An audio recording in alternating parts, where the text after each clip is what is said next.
پھر اور بھی مختلف موقع ہو سکتے ہیں، جیسے چیک کیا جائے کہ کوئی قیدی ایسا تو نہیں ہے تھانوں میں جو اپنی سزا تو بھگت چکا ہے لیکن فائن نہیں پے کر پا رہا، تو یہ بھی ایک موقع ہو سکتا ہے کہ اس کا فائن پے کر دیا جائے، تاکہ اس کو، کیونکہ فائن نہیں پے کرتے تو پھر مزید جیل ہوتی ہے، تو وہ اس کو بچایا جا سکتا ہے۔ یہ کچھ مختلف قسم کی صورتیں ہو سکتی ہیں۔ پھر جو فیوڈلزم ہے وہاں پہ پوری پوری فیملیز کو ہی رکھا ہوا ہوتا ہے۔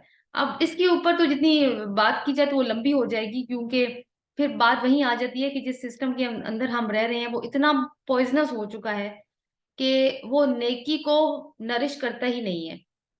اگر کوئی، جیسے ہوتا ہے نا کہ آپ کو نیکی کرنے کے موقع دیتا ہے یہ سسٹم، تو ہمارا سسٹم ایسا ہے کیونکہ یہ اللہ کا نظام نہیں ہے نا، تو یہ شیطانی کام کرنے کے لیے تو زیادہ سوٹیبل ہے۔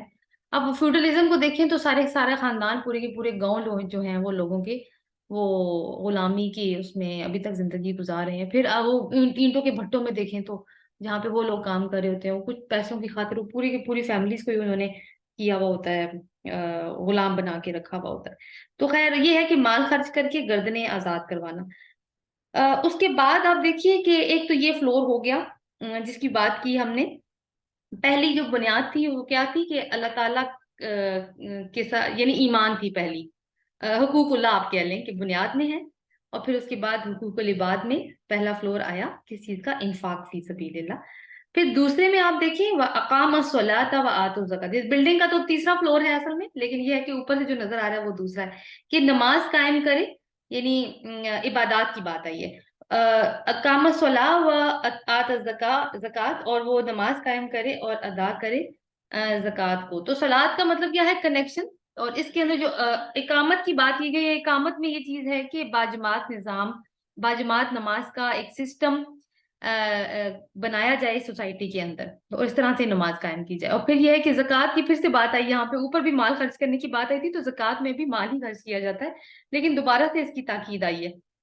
تو یہ اوپر والی بات الگ ہے اس سے، کیونکہ زکوٰۃ جو ہے نا وہ فرض عبادات میں سے آتی ہے۔ اگر کسی شخص کے پاس جیسے 7.5 تولے سونا ہے یا 52.5 تولے چاندی ہے، یا اس کے ایکویولنٹ اماؤنٹ موجود ہے، اور جس کے اوپر 1 سال گزر چکا ہے، تو وہ شخص صاحب نصاب کہلائے گا، اور نصاب کے اوپر پھر 2.5% کے حساب سے اس کو زکوٰۃ پے کرنی ہے۔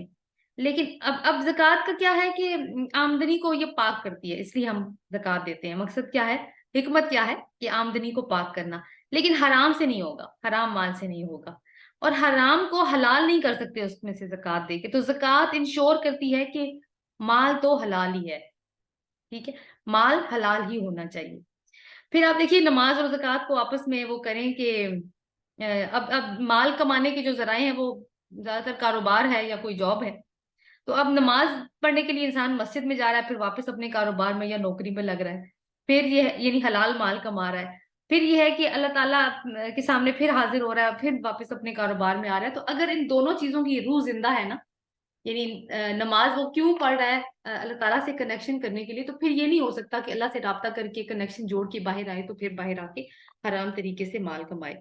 اس کے بعد جو معاملات کی باری آئے گی، اور وہ یعنی لوگوں کے ساتھ معاملات کی، وَالْمُوفُونَ بِعَهْدِهِمْ إِذَا عَاهَدُوا، جو پورا کرنے والے ہیں اپنے عہد کو جب وہ عہد کریں۔ تو یعنی عہد کو پورا کرنے والے، اس میں ایک تو عہد الست بھی آ جاتا ہے، پھر یہ کہ کمٹمنٹس اور کانٹریکٹس کی بات آ جائے گی کہ اب جتنا بھی ہمارا ابھی معاشی یا معاشرتی نظام چل رہا ہوتا ہے وہ کمٹمنٹس کے اوپر چل رہا ہوتا ہے، عہد و پیمان کے اوپر ہی چل رہا ہوتا ہے۔ ایک دوسرے کے ساتھ یا تو ریٹن اگریمنٹس ہو رہے ہوتے ہیں یا وربل اگریمنٹس ہو رہے ہوتے ہیں۔ اب نکاح بھی جیسے ایک طرح کا عہد و پیمان ہی ہے۔ تو عہد و پیمان جو ہے نا وہ پورا کرنے کی، عہد اپنا پورا کرنے کے اوپر بہت زور ہے ہمارے دین میں، بلکہ سورت نام تو سٹارٹ ہی ایسے ہوتی ہے کہ اپنے جو عہد ہیں ان کی پابندی کرو۔ تو ابھی اس لیے کہ اگر عہد پورا نہیں کریں گے، کیونکہ جب عہد کیے جاتے ہیں دو لوگوں کے درمیان میں، اگر کم سے کم دو پارٹیز کے بیچ میں 2 ہی لوگ ہیں، ان میں بیچ میں کمٹمنٹ ہو رہی ہے، تو تیسرا تو اللہ تعالیٰ موجود ہے۔ تو بے شک وہ دنیاوی لحاظ سے ہی کام کر رہے ہیں، لیکن اللہ تعالیٰ چونکہ اس میں گواہ ہیں، اگر وہ عہد شکنی ہوگی تو پھر اس کے اوپر پکڑ ہوگی۔ آگے دیکھیے وَالصَّابِرِينَ فِي الْبَأْسَاءِ وَالضَّرَّاءِ وَحِينَ الْبَأْسِ، صبر کرنے والے ہیں تنگ دستی میں، تکلیف میں، اور جنگ کے وقت۔ یعنی صبر کرنے والے کون ہیں؟ جو اپنے ایمان میں سٹیبل ہیں، استقامت ہے ان کے اندر، کنسسٹنسی ہے، برداشت ہے۔ اور یہ جو پچھلی جتنی بھی صفات ہے نا، یہ جو کوالٹی ہے نا، ان ساروں کو ویلیڈیٹ کر دیتی ہے، یا تو ویلیڈیٹ کر دے گی یا پھر انویلیڈیٹ کر دے گی۔ اب یہ ہے کہ مشکل وقت ہی ایسا، اب یہ جو تنگ دستی ہے یا تکلیف ہے یا جنگ کا جو وقت ہے، یہ مشکل وقت ہے، اور یہ جو مشکل وقت ہے نا، یہی اصل میں آزمائش ہوتی ہے انسان کی، امتحان ہوتا ہے انسان کے ایمان کا، کیونکہ یہ وہ حالات ہیں جہاں ایمان شیک ہو سکتا ہے، اور انسان جو ہے وہ اپنی ان پرابلمس کو لے کر وہ ایمان کے راستے سے ہٹ بھی سکتا ہے۔ یہ جو درا ہے نا، یہ پرسنل قسم کی تکالیف ہو سکتی ہیں، لیکن اب انسان کیا کرتا ہے ان کے موقع پہ؟ جیسے حضرت یوسف علیہ السلام جب گم ہو گئے تھے اور بھائیوں نے آ کے کوئی جھوٹ موٹ کا قصہ سنا دیا تھا کہ وہ قمیض بھی دکھا دی تھی جو بالکل پھٹی ہوئی نہیں تھی، تو حضرت ایوب علیہ السلام نے کیا فرمایا تھا؟ صبر جمیل، کہ میں بہترین طریقے سے صبر کرنے والا ہوں اس کے اوپر، اس لیے کہ میرا ایمان میرے رب کے اوپر ہے کامل، کہ وہ میرے بیٹے کو ضائع نہیں کرے گا۔ وہین الباس، اور جنگ کے وقت، اب جنگ کا جو میدان ہے نا، وہ ایک کیوس کی سچویشن ہوتی ہے، تنگ دستی بھی ہو سکتی ہے، اس میں تکلیف بھی ہو سکتی ہے، پرسنل لیول پہ بھی، اجتماعی لیول پہ بھی، تو یہ بہت بڑا پھر ٹیسٹ ہے، تو اس کے اندر بھی اپنے ایمان کو شیک نہ ہونے دینا۔ جیسے وہ احد کی لڑائی میں ینگ صحابہ تھے نا، انہوں نے کہا تھا ہم باہر جا کے لڑیں گے، تو اللہ تعالیٰ نے پھر سورۃ آل عمران میں جب کامنٹری کی اس کے بعد، تو اللہ تعالیٰ نے کہا تم تو تمنا کر رہے تھے نا کہ تم شہید ہو جاؤ، لیکن جب تم نے موت کو اپنی آنکھوں کے سامنے دیکھ لیا تو اب تمہارے ایمان کا کیا وہی عالم تھا جو پہلے تھا؟ تو یہ چیز ہے کہ اس وقت پھر ایمان پہ قائم رہنا۔ پھر جب رسول اللہ صلی اللہ علیہ وسلم کی شہادت کی خبر آئی تھی، جو کہ جھوٹی خبر تھی، تو اس وقت بھی صحابہ کا ایک گروہ تھا جنہوں نے لڑنا چھوڑ دیا تھا کہ اب کیا فائدہ لڑنے کا، لیکن کچھ صحابہ ایسے تھے جو لڑتے رہے تھے کہ نہیں، ہم رسول کے مشن کو مرنے نہیں دیں گے، اگر وہ نہیں رہے تو ہم ان کے مشن کو تازہ رکھیں گے۔ تو اب یہ ہے کہ یعنی اس طریقے سے مشکل میں ڈال کے ان لوگوں کا امتحان لینا، ان کے اصل میں ایمان کا ہی امتحان لیا جا رہا ہے۔ تو اس کے اندر اگر وہ لوگ صبر کر جاتے ہیں، اپنے ایمان پہ قائم رہتے ہیں، تو پھر کیا ہے کہ یہی لوگ ہیں، اولئک الذین صدقوا، یہی لوگ ہیں جنہوں نے سچ کہا۔ کیا کہا تھا ان لوگوں نے؟ اشہد ان لا الہ الا اللہ وحدہ لا شریک لہ واشہد ان محمد عبدہ ورسولہ، جو شہادت انہوں نے دی تھی، اگر یہ ساری کوالٹیز ان کے اندر موجود ہیں تو ہاں، انہوں نے اپنی شہادت سچی دی تھی۔ وَأُولَئِکَ هُمُ الْمُتَّقُونَ، اور یہی وہ لوگ ہیں جو متقی ہیں۔ یہاں پہ جو متقی کا لفظ ہے نا، یہ اپنے لٹرل میننگز میں آ رہا ہے۔ لٹرل میننگ کا کیا مطلب ہے؟ کہ اپنے آپ کو بچانا، تو یہ وہ لوگ ہیں جنہوں نے اپنے آپ کو بچا لیا، ٹھیک ہے، اپنے آپ کو یعنی تکلیف میں ڈالنے سے جو ان دا لانگ رن ان کو پیش آ سکتی تھی، کیونکہ مطلوب اور مقصود تو آخرت ہی ہے نا، تو اس میں تکلیف میں پڑنے سے ان لوگوں نے اپنے آپ کو بچا لیا۔ تو یہ جو ہے وہ اللہ تعالیٰ ہمیں ان لوگوں میں شامل کرے جو اپنے کلمے کی لاج رکھ سکتے ہیں، اور ان لوگوں میں شامل کرے جو بچ بچ کر زندگی گزارنے والے ہیں۔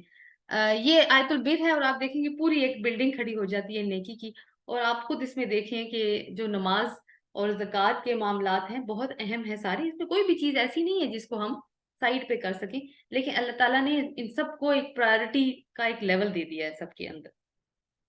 آگے چلتے ہیں 177، یا ایھا الذین آمنوا کتب علیکم القصاص فی القتل، اے لوگو جو ایمان لائے ہو، لکھ دیا گیا ہے تم پر مقتولوں کے بارے میں بدلہ لینا، الحر بالحر والعبد بالعبد والانثى بالانثى، آزاد بدلے آزاد کے، غلام بدلے غلام کے، اور عورت بدلے عورت کے۔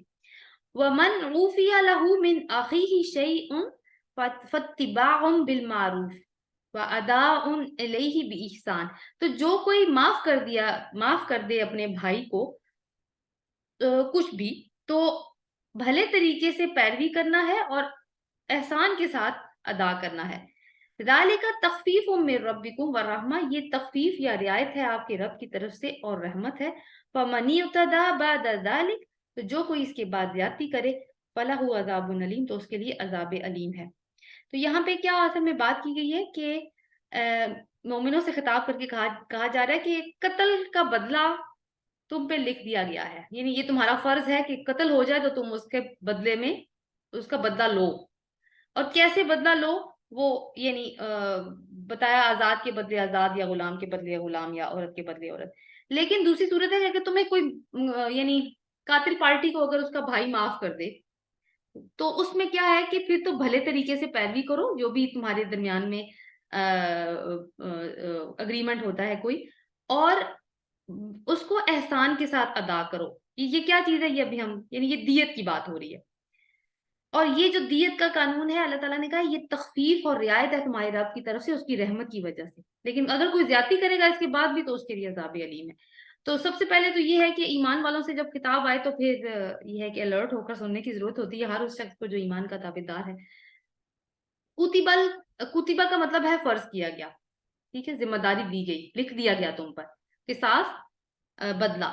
ویسے قصاص کی صورتیں کیا ہیں؟ ایک تو یہ ہے کہ جان کے بدلے جان لی جائے.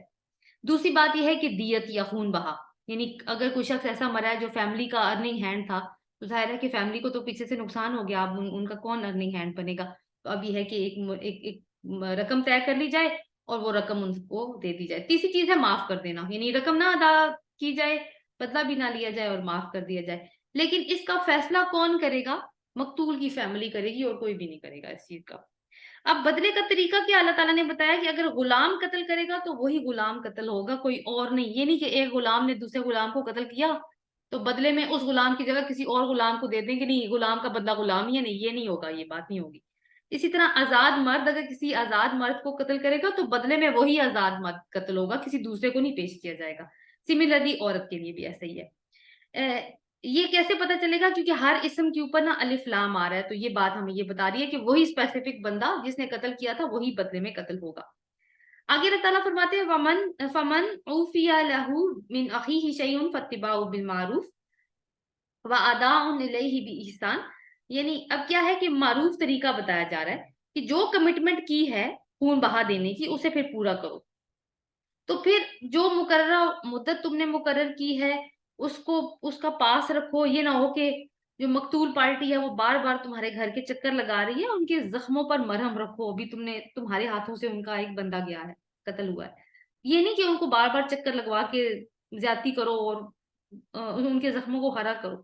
پھر اللہ تعالیٰ نے کہا ہے بھی احسان، احسان کے ساتھ، یعنی احسان کی روش اختیار. احسان کی روش کیا ہوتی ہے؟ کہ ضرورت سے زیادہ دینا، جو طے ہوا ہے اس سے بلکہ زیادہ دے دو، یہ احسان ہوگا. یہ ذالک تخفیف من ربکم ورحمہ، یہ تخفیف ہے. یعنی تخفیف کیا ہے؟ اس میں رعایت کیا ہے؟ یہ دیت کا قانون. یہ اللہ تعالیٰ کی رحمت کی وجہ سے کہ اس نے دیت کا قانون دے رہے، ورنہ قاعدہ کیا ہے، اصول کیا ہے کہ قتل کے بدلے قتل ہوگا. لیکن اللہ تعالیٰ نے کہا ہے کہ یہ اس کی رحمت ہے کہ تمہیں وہ یہ والا آپشن بھی دے رہا ہے. یہ آپشن ہے یہ. فمن اعتدی، تو جو کوئی زیادتی کرے بعد ادا، لیکن اس کے بعد. اب زیادتی کیا ہو سکتی ہے؟ دو پارٹیز انوالو ہیں، ایک مقتول پارٹی ہے ایک قاتل پارٹی ہے. مقتول پارٹی کی طرف سے زیادتی کیا ہو سکتی ہے؟ کہ خون بہا بھی لے لیا، قتل بھی کر دیا. یا پھر یہ بھی ہو سکتا ہے کہ ایک بندے کے بدلے میں زیادہ قتل کر دیں. پھر قتل تو کیا ہے لیکن مارنے سے پہلے کافی تشدد کیا ہے، تشدد کر کے مارا ہے. مار دیا ہے تو لاش کا مسئلہ کیا ہے، مطلب اس کے ساتھ برا کیا ہے، کچھ بے حرمتی کی ہے لاش کی وغیرہ، اس طرح کی چیزیں شامل ہو سکتی ہیں. اور قاتل پارٹی کی طرف سے زیادتی کیا ہوگی اس پروسیس میں؟ کہ فدیہ نہ ادا کرے، یا خون بہا جو طے ہوا ہے وہ ادا نہ کرے، جبر سے ان کو دبا لیں. اگر وہ کمزور لوگ ہیں بلیک میلنگ کریں، ان کو دھمکیاں دیں کہ اگر تم لوگوں نے ہم سے مانگا تو ہم تمہارا بچہ اٹھا لیں گے یا تمہاری کوئی خاتون اٹھا لیں گے. تو اس طرح کی باتیں. تو یہ کیا ہوگا؟ فمن اعتدی، تو جو کہ زیادتی کرے گا بعد ذالک، اس کے بعد. کس کے بعد؟ کہ تمہیں تخفیف دے دی گئی ہے، اس کے بعد بھی اگر تم لوگ زیادتی کرو گے. یعنی تخفیف میں یہ ہے کہ اب تمہیں قتل نہیں کیا جا رہا ہے کیونکہ مقتول پارٹی نے کے ہاتھ میں یہ اختیار دیا تھا اللہ تعالیٰ نے. تو اب کیا ہے کہ اب تم معروف طریقے سے چیزوں کو صحیح کرو. تو اگر نہیں تو فلاح عذاب علیم، تو اس کے لیے عذاب علیم ہے. کیوں دردناک عذاب ہے؟ کیونکہ اس نے اللہ تعالیٰ کے احکامات کا مذاق اڑایا، اس کی نافرمانی کی. جان کی جو حفاظت ہے نا وہ ہمارے دین میں بہت مقدم ہے، اسی کی حفاظت کا انتظام کیا جا رہا ہے. وَلَكُمْ فِي الْقِصَاصِ حَيَاةٌ يَا أُولِي الْأَلْبَابِ لَعَلَّكُمْ تَتَّقُونَ، اور تمہارے لیے بدلہ لینے میں زندگی ہے اے عقل والو، تاکہ تم بچ جاؤ. اولی الباب یعنی لب، جو ہم نے وہ لاسٹ ٹائم بھی بات کی تھی کہ عقل کی ایک ہائر سٹیج ہوتی ہے. اور پھر اس وقت بھی کہا تھا کہ انشاءاللہ سورۃ آل عمران میں ہم اس کو ڈسکس کریں گے ڈیٹیل کے ساتھ. یہاں پہ اللہ تعالیٰ کیا کہہ رہے ہیں کہ قصاص میں زندگی ہے اگر تم عقل رکھتے ہو، یعنی مارنے میں زندگی ہے، یہ کہا جا رہا ہے. کیوں؟ دیکھیں اگر سارے معاف ہی کر دیں گے تو قتل کرنے والوں کا حوصلہ تو بڑھ جائے گا نا، تو جان سستی ہو جائے گی.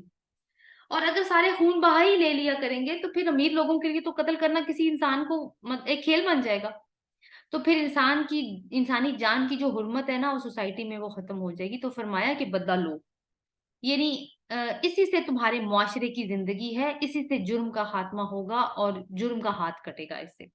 لعلکم تتقون، تاکہ تم بچ جاؤ، یعنی اپنے آپ کو بچا لو، اور یعنی زیادتی بھی کرنے سے بچا لو، اور یہ ہے کہ آخر میں بھی تم لوگ بچ سکو. کتبہ علیکم اذا حضر احدکم الموت ان ترک خیرا للوصیۃ للوالدین والاقربین بالمعروف. لکھ دیا گیا تم پر جب تم میں سے کسی ایک کو موت کا وقت آ جائے اور اگر وہ چھوڑ جائے مال کو، تو وصیت کرنا ہے والدین کے لیے، قرابت داروں کے لیے، بالمعروف بھلے طریقے سے. حقا علی المتقین، یہ حق ہے متقیوں کے اوپر.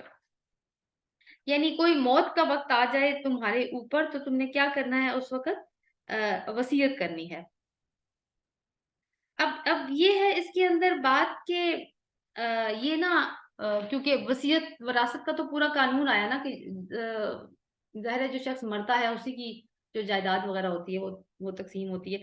تو یہ نا ایک ابتدائی حکم آیا تھا جس میں وصیت کی بات کی گئی تھی. ان کی جب وراثت کا قانون آ گیا تو پھر جو وصیت کی کنڈیشن ہے وہ 1/3 تک رہ گئی تھی.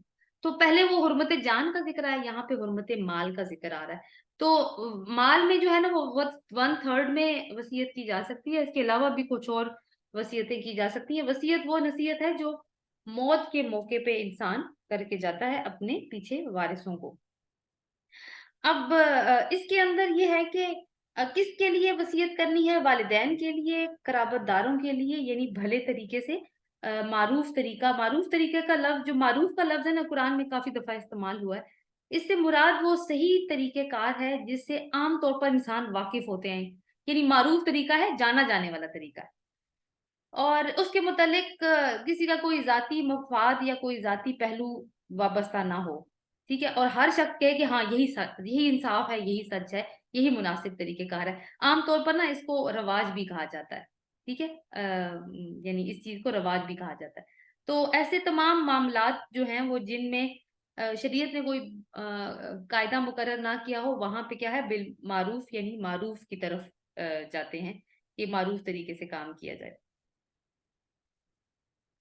اچھا جی، وصیت کی بات ہو گئی کہ وہ کیسے کرنی ہے ہم نے، کہ والدین کے لیے پہلے، پھر رشتہ داروں کے لیے بھلے طریقے سے، اور یہ حق ہے متقین کے اوپر. جیسے میں نے آپ کو بتایا کہ یہ اس زمانے کا حکم ہے جب کہ وراثت کی تقسیم کے لیے کوئی قانون مقرر نہیں ہوا تھا.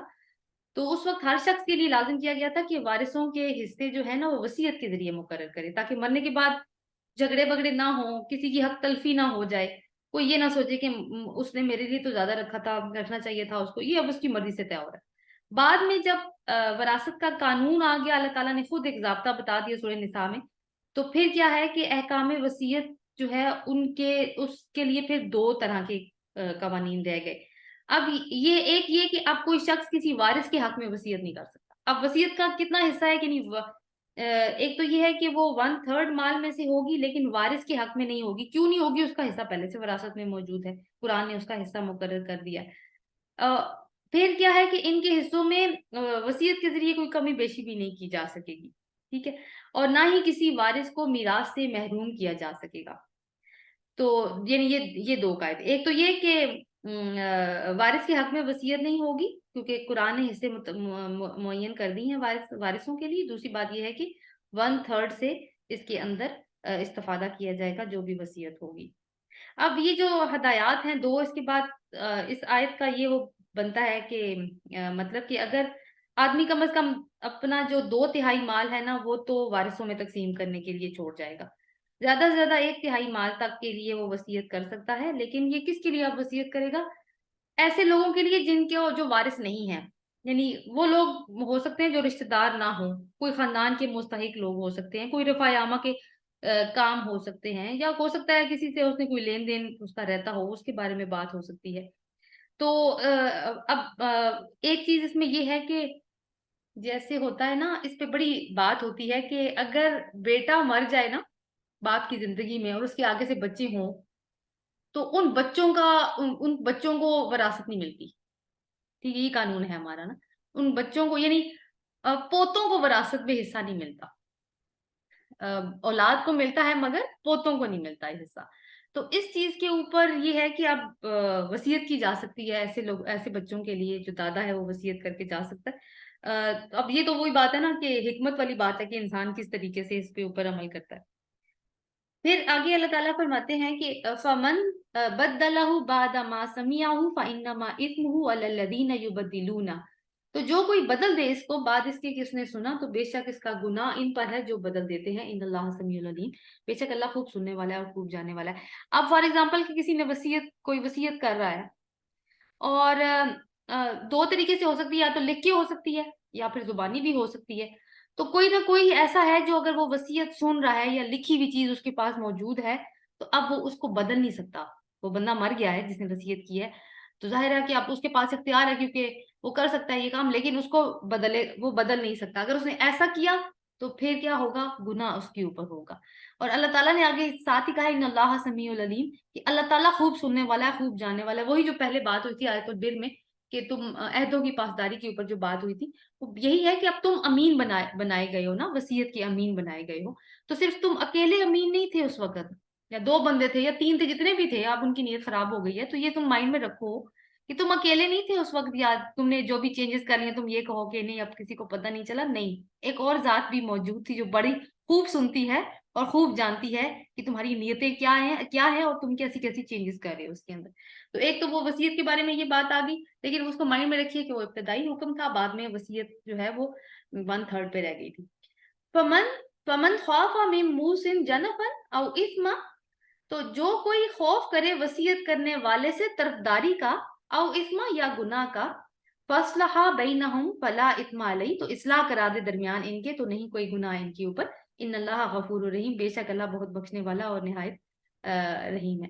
اوپر کیا بات ہوئی کہ تم وصیت میں چینجز نہیں کر سکتے، لیکن اب یہ ہے کہ چینجز کرنے کی ضرورت پڑ گئی ہے، اس لیے کہ وصیت ایسی ہے کہ جس کو پورا کریں تو اس چیز کا احتمال ہو رہا ہے کہ کوئی گناہ کا کام نہ ہو جائے، یا وہ بندہ اس طرح کی وصیت کر گیا کہ وارثوں کے حق میں ہی وصیت کر کے چلا گیا، یا کوئی ایسی بات کر گیا کہ میرے فلانے پوتے کی شادی فلانی پوتی کے ساتھ کرنی ہے، تو اس طرح کی وصیت ہے، یا کوئی گناہ کے کوئی کاموں پہ میرا حصہ لگانا ہے۔